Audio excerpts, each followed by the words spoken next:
So this talk really came out of this tweet from WorldPond back in October of this past year. He was talking about how manufacturers a lot of times make legal threats to security researchers when they're disclosing vulnerabilities. And he was pointing out, like, hey, consumers can't really make legal threats when they buy software and it's broken and something happens. They really don't have a voice and a way to use the legal system right now. I was like, yes.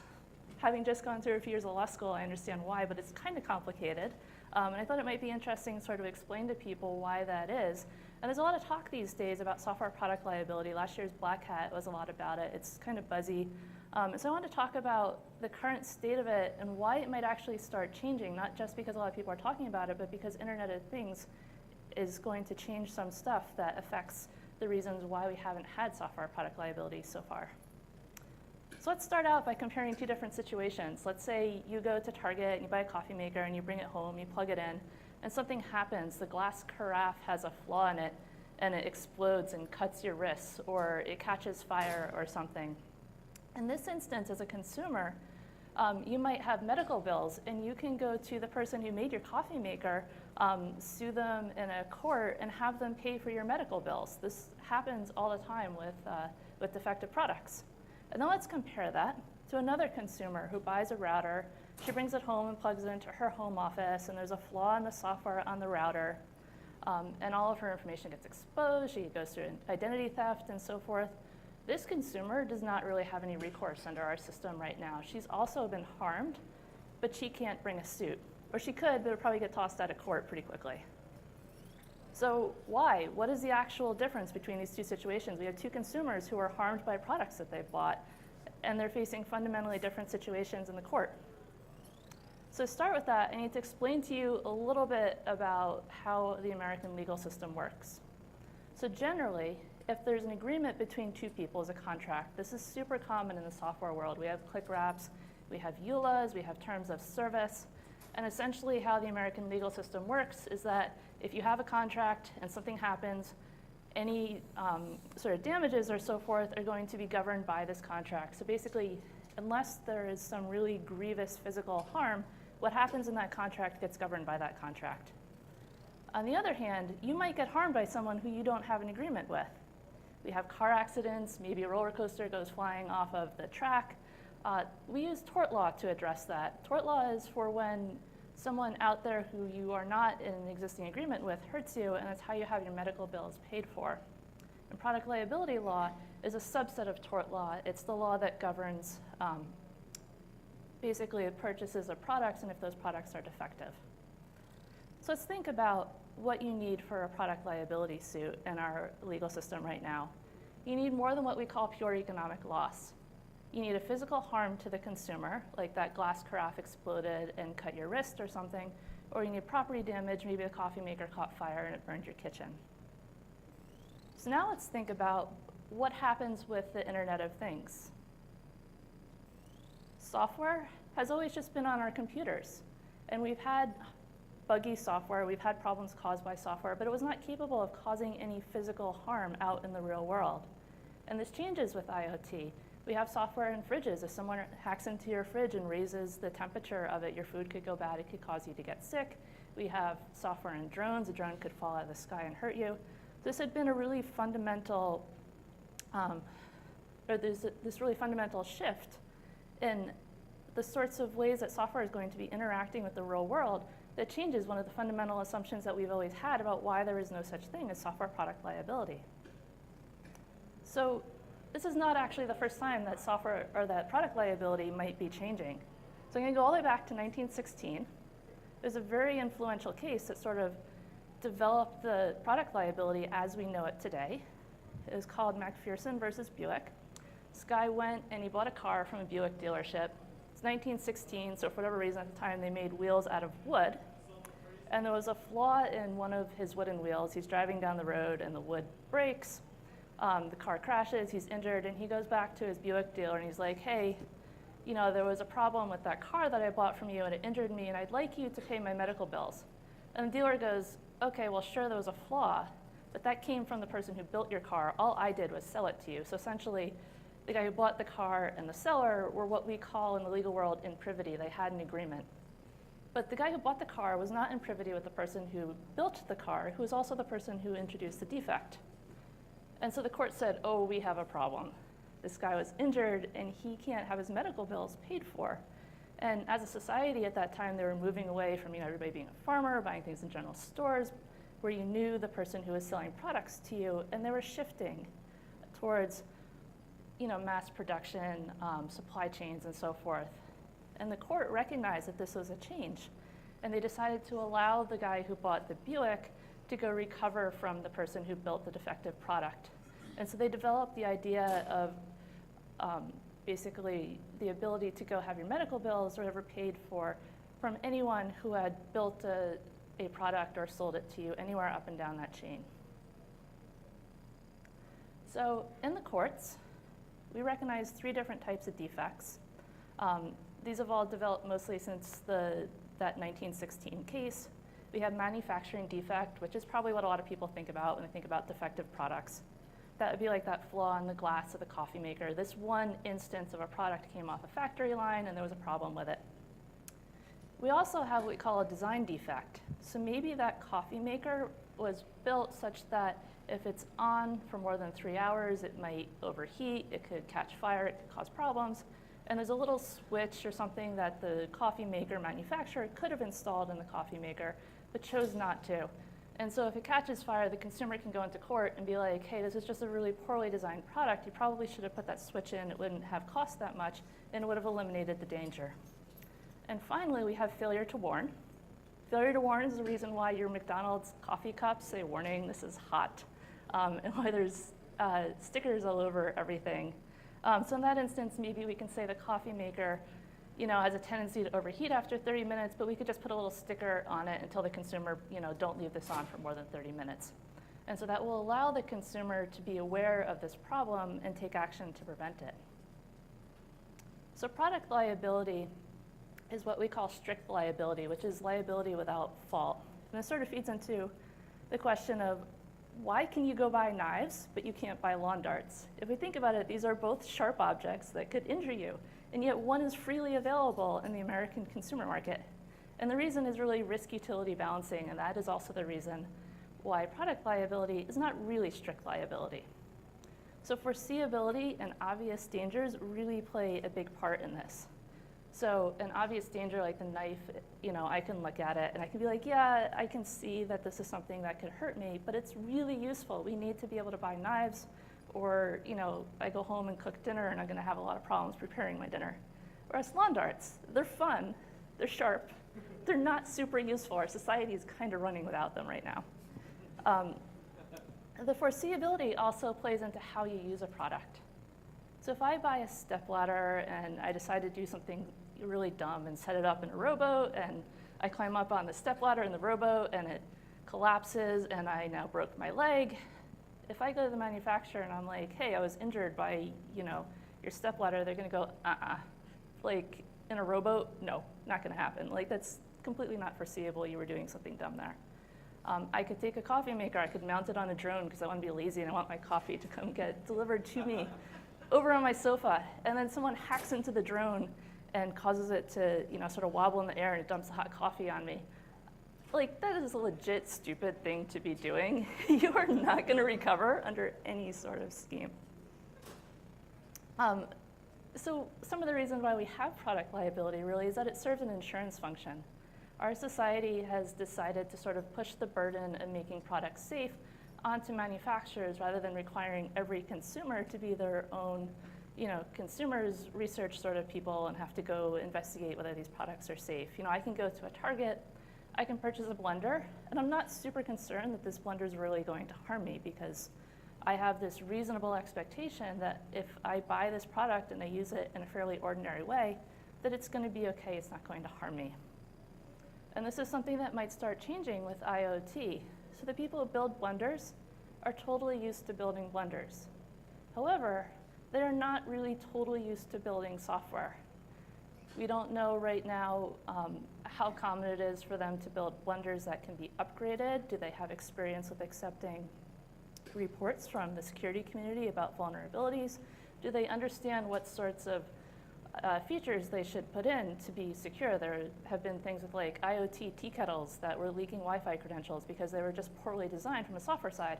And all of us are like, well, yeah, that's really stupid, But we also have experience building software. These folks who are starting to put software into things that can interact with the world do not yet have that background. So this is kind of cool. We could empower consumers and they could use software product liability. But that's a big fuzzy thing. Like, how would this actually work in a court? You can't just go into a court and be like, I feel like we should have this sort of liability. So failure to warn is one framework we could use. And one way we could think specifically about it is that maybe software companies or companies that are using software should have to warn about known vulnerabilities. Failure to warn is a pretty well-developed field in product liability, and it really breaks down into two components.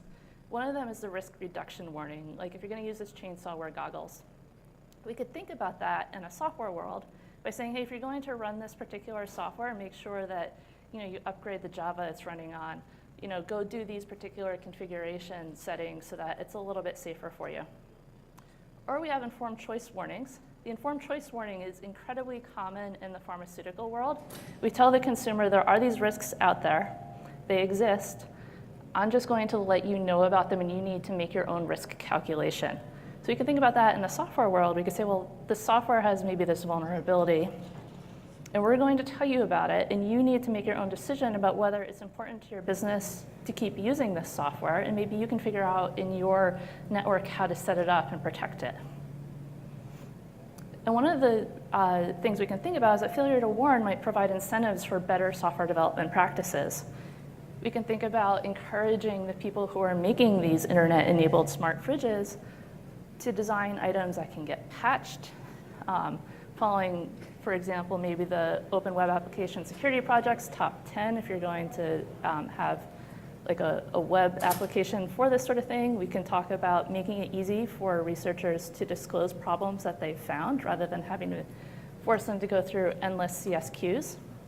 Triaging issues and releasing them. These are things that software companies are really used to. We can get in a bug report and decide whether it's a serious problem, it's exploitable, if it actually needs to be addressed or not. And that's something that companies that aren't used to building software are not used to doing.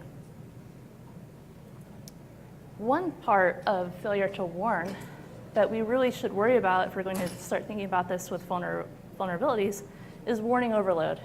So this is a picture of my coffee maker covered with 1.5 million hot warning stickers. Like if I saw this, I would just be like, I don't even know where to touch this anymore. This is complete warning overload. And we really worry about telling consumers too many things, and so they take in no information, and we're back at base zero. They haven't actually been effectively warned about anything. There's limited amounts of attention that people have. You need to think too about whether warnings are reasonable. We all joke about that warning on the McDonald's coffee cup of warning, this is really hot. Like, okay, yes, I know it's hot.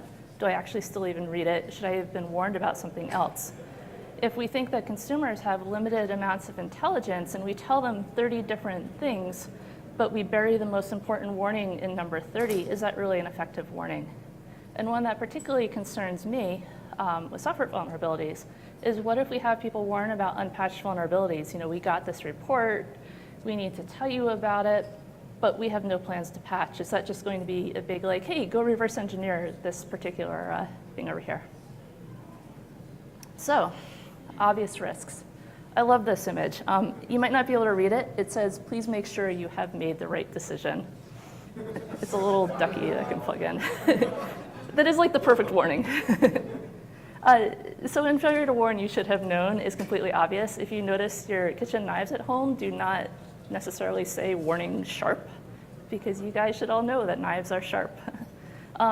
This also allows you to, it plays into that foreseeability of use thing when I was talking about, like, hey, what if I use a step ladder and a rowboat, and that's a dangerous thing to do?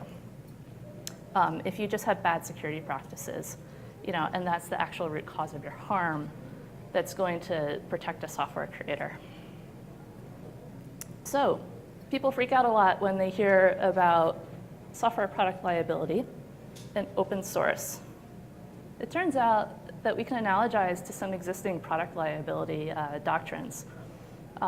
So for one, There's a big focus on commercial sellers of product liability. You can't really go to like an Etsy seller and be like, hey, your product was defective. I mean, you could try, but it's probably not going to go anywhere in the courts. But the thing that is a little more important when we think about open source is the component product liability. So product liability understands if you build a gear and it goes into a machine and the machine goes into a product and the consumer buys it and there's some problem like in the engine in this product, the person who built the gear that goes in is not really the person on which the liability is going to be pinned. Like, yes, we have liability for the retailer, we have liability for even the supply chain, we have liability for the person who built and assembled the engine, but the component itself would be deemed to, like we'll say, okay, this little individual product here that just went into the larger defective product is not responsible for the harm, and therefore we can exclude them from liability. So we can take all of this and think about how does this relate to the way that we currently develop and patch software, especially as we're going to be putting these into IoT devices. So let's think about what happened after 1916 when we had our poor guy who bought the Buick and it dumped him on the highway. Consumer safety really increased. In large part, we got used to how to build things in factories. We developed standardized practices for mass production. So the Buick case was kind of what we can think of as a trigger case. It caused the law to adjust because society had changed and we wanted to develop sort of this insurance function because it was going to allow us to sort of put the risk of these products onto people who we thought were in a better position to handle them. And this sort of shift could happen again with IoT. So with IoT, we're really now having software that can cause these physical harms, and physical harms are something that we're used to having liability for. We can say, right now a lot of IoT products are released with some pretty questionable security practices. A lot of them don't have the ability to patch, and using software product liability as a way to affect, basically as a lever to make those things safer is something that might help us protect consumers. So this is so much not a perfect solution. There's tons of problems. We talked about what happens if it's an unpatched vulnerability. Should we warn people about it? Like this might be this informed choice warning, like, hey, there's a bug over here. We want you to know about it before you decide to keep using it.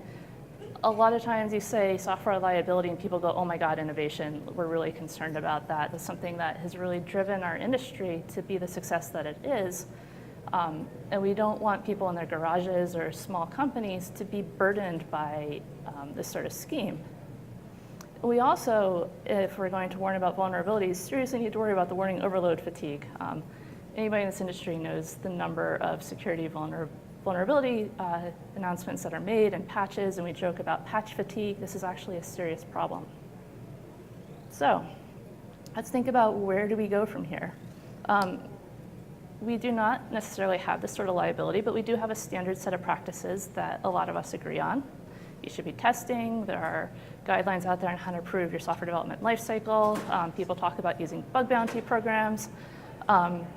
Generally, you should probably already be taking reasonable care to put safe products out in the marketplace. I'm probably preaching to the choir on this one. But if we did ever get this sort of liability, you could go be like, hey, I am following standard industry practices. There should be a presumption that I have fairly safe products here. So thank you very much. I love talking about this sort of stuff, so come find me. And do I have time for questions? Yeah. Cool. So does anybody have questions? You have at least 5 minutes. Awesome. So crystal ball, 5 years from now, what do you think the reasonable standard of care will be for IoT providers? For what providers? For people who make like these Internet of Things devices.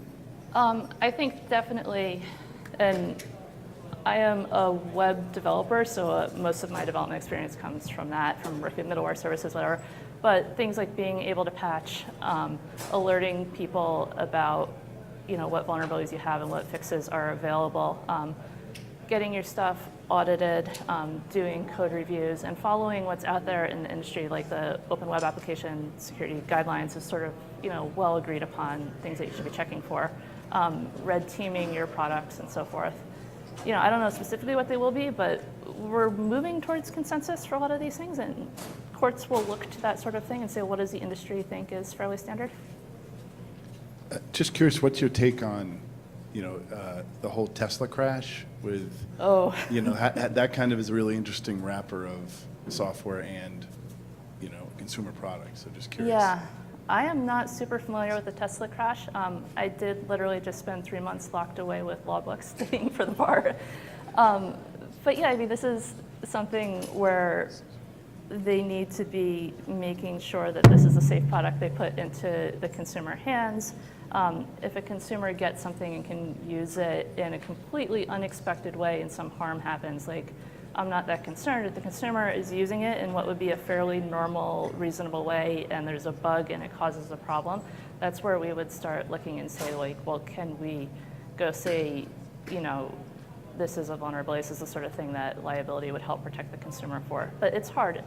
What happens in the courts a lot is it's a lot of sort of risk utility balancing. It's a lot of economics that goes into it. Like, how much would it have cost them to make something that is really safe? I mean, like, cars are unsafe. Cars are not square boxes of square wheels built out of 100 tons of steel, because that would be safe, but it would be unusable and expensive, and like, our society has decided where we want to place the risk on that, and we need to move towards that in an IoT sort of world. Yeah. Oh, sorry. Any comments on Mudge and Sarah Zatko's Cyber UL as part of Yes. trying to beat the insurance companies into doing stuff? That's actually a really good sort of indication of the kind of thing that our industry should be doing to move towards what's accepted practices. They're going to be putting out like labels and saying these are safer versus less safe. That fits perfectly in with this kind of thing, and I think it's awesome, and more companies should be doing this sort of auditing of stuff out there.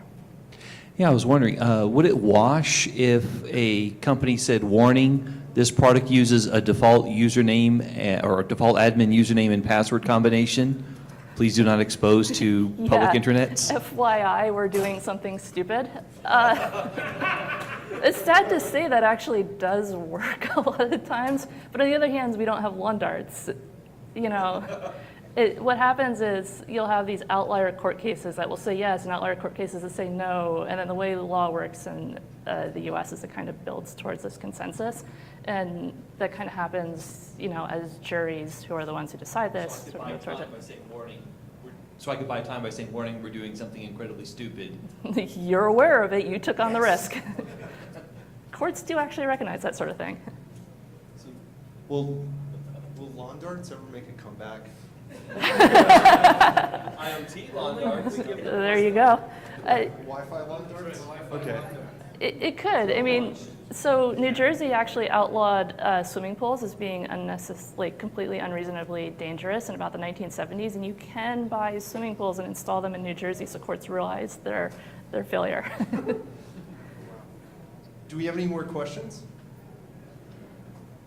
All right, great. Cool. Thank you. Thank you, guys.